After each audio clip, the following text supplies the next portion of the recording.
Goal 2, win these events. Well, that's straight to the point, I suppose. Alright, so we got drag race, speed record, and speed snap. Well, as usual, let's start from left, work our way to the right, starting with drag race at Porsche Test Track once again.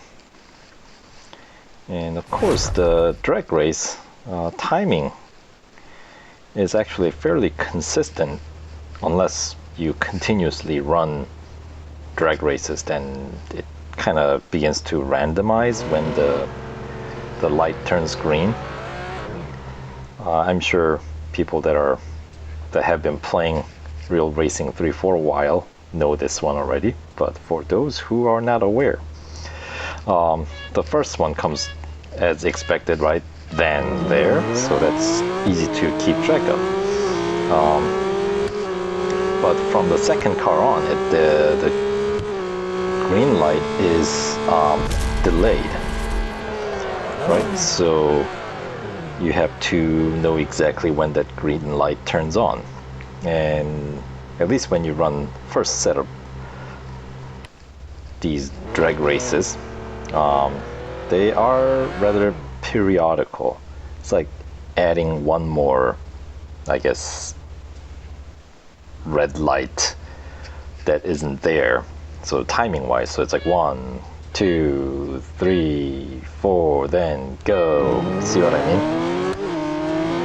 So that's how the timing of these drag races work. And of course, the last one, the third race, is going to be one more added to it. So instead of 1, 2, 3, 4, you what's the first one? So like think of it like if you think of each light as being a second, it's like a 4-second. Next one's like a 5-second. This one will be a 6-second interval.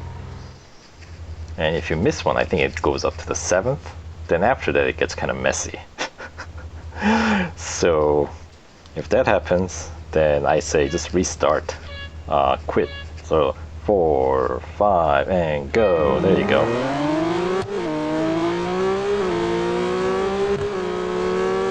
So that's how you can make this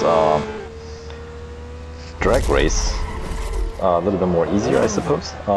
Make the timing of the green light a little bit more predictable. So now, if I run another drag race, the timing is going to be completely off. I think it just picks up from maybe the 4th one, which would be, what was it up to? We're up to 6 seconds. So next one would be the 7 second. And then, no, it does not. I don't believe it goes to 8 second. I think it starts to randomize. At least I haven't kept track of any particular pattern after that because, you know, who's got time for that? So, anyway, point being, if you get too into it and it's not happening, then I would say just quit Real Racing 3, come back into it, then it's kind of reset back to that, 4-second, 5-second, 6-second launch again. So it makes it a little bit more easier to keep track of it that way, you know what I mean? Since that is a main challenge with the drag race in Real Racing 3. It's like, what is that game? CSR Racing? Man, used to play that game a lot. Haven't touched that in a few years now. Oh man. That game and the Real Racing 3. Yes, those two used to be my go-to mobile racing games. But then eventually Real Racing 3 obviously kind of took over, since this one you actually get to steer your car, which you don't really do since CSR Racing is all about the drag race. Awesome graphics, and there are certain features in that game that I wish they had in Real Racing 3, like being able to downgrade your upgrades. I wish they did that in Real Racing 3, because that takes different strategy for what kind of emphasis that you put on your car. So, and I feel like for Fire Monkeys, they can throw different goals that way too. So like you can have car to have certain amount of top speed to enter a certain race, but it has to be it has to have less than certain amount of grip or something along that line. And that, because that's the way it worked out in CSR racing. I haven't even tried the CSR2. I know they have the second version as well. But anyway, that's not what we're here to talk about. We're here to talk about Real Racing 3. Well, I wish that is a feature that I wish they would include, that you can do. I feel like they took away more things. Like, what would you call it? Like, when the Real Racing 3 was first introduced, we used to have kind of like a component repair, like as in, like if you take your car to a real shop, you don't just ask a mechanic to just like fix everything. You ask them, hey, change the oil, or, well, I guess you can change the oil yourself if you're handy like that. But you understand what I mean. It's like if your door's banged up, you ask them to fix the door. You don't necessarily have to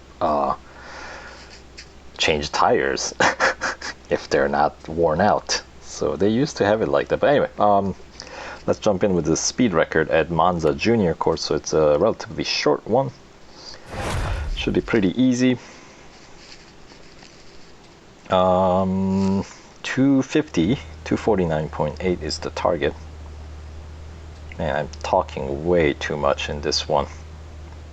Instead of playing, I suppose I could talk while I am racing. I don't know why I wasn't getting distracted. Not so much race different, more like a race distracted here.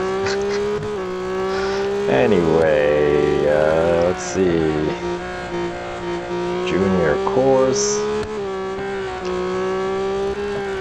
So this is gonna be the crucial one that takes you into, of course, leads you into the long straight here. So was it around 250? There we go, right on 250.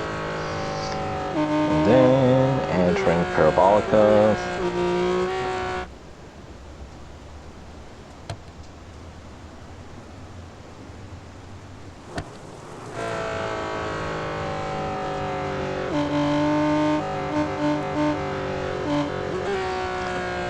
And through the finish line, there we go.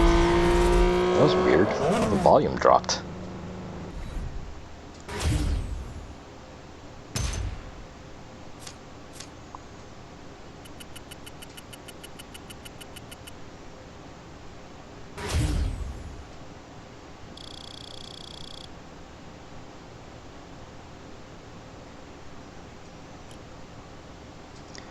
All right, keeping it nice and close.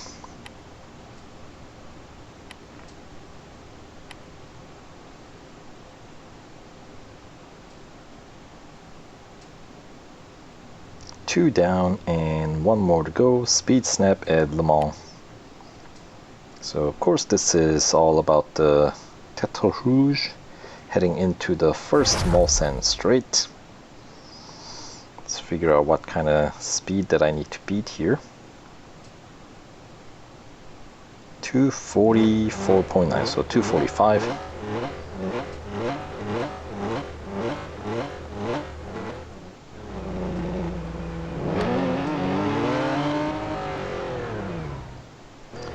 So with these speed snaps, you can actually like figure out exactly where the starting point would be to hit the maximum speed without skidding.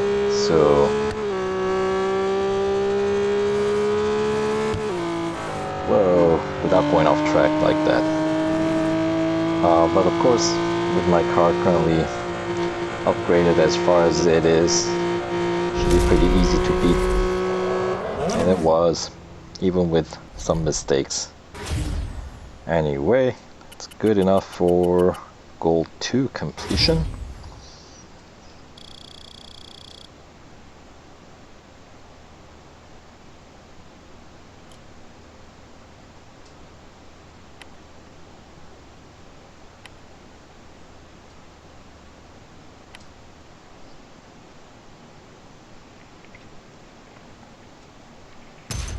Alright, 2 down, 2 more to go.